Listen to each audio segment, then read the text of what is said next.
Hi guys, welcome to my channel. இது வந்து பார்த்திங்கன்னா நம்ம பூண்டு தாங்க உரிச்சிட்ருக்கோம்.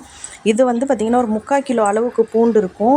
பூண்டு ஊறுகாய் செய்கிறதுக்காக தான் நான் வந்து பூண்டு வந்து உரிச்சிட்ருக்கேன். எனக்கு டைம் கிடையாதுங்க. இந்த வேலைகள்லாம் செய்கிறதுக்கு வந்து உட்காந்து உரிக்கிறதுக்கு நேரம் கிடையாது. நான் கிடைக்கக்கூடிய நேரத்தில் தான் கொஞ்சம் கொஞ்சமாக வந்து வேலைகளை நான் பண்ணிக்குவேன். இன்றைக்கி கொஞ்சம் லைவ் போடும்போது இந்த பூண்டை வந்து நான் அப்படியே உரிச்சிக்கிட்டேங்க. 3/4 கிலோ பூண்டு பாருங்கள். இது வந்து ஒரு 1/2 கிலோ அந்த மாதிரி தான் இருக்கும். தோல் தான் அதிகமாக இருக்குது.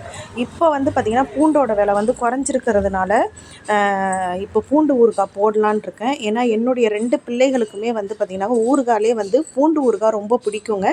அதுவும் என் பையனுக்கு வந்து ரொம்ப பிடிக்கும். அதனால் நான் என்ன யோசித்து வச்சுருக்கேன்னா, இன்னொரு 2 கிலோ பூண்டை வாங்கி நம்ம உரித்து வச்சிட்டோம் அப்படின்னாக்கா ரெடி பண்ணி நம்ம பூண்டு ஊறுகாய் ரெடி பண்ணிக்கலாம். அதே போல் யாராவது தேவைப்பட்டவங்க கேட்டாங்கன்னா அதுக்கும் நம்ம வந்து கொடுக்கலாம் அப்படின்னு இருக்கேன். இந்த வீடியோ பிடிச்சிருந்ததுன்னா லைக் பண்ணுங்கள், ஷேர் பண்ணுங்கள், கமெண்ட் பண்ணுங்கள், சப்ஸ்கிரைப் பண்ணுங்கள்.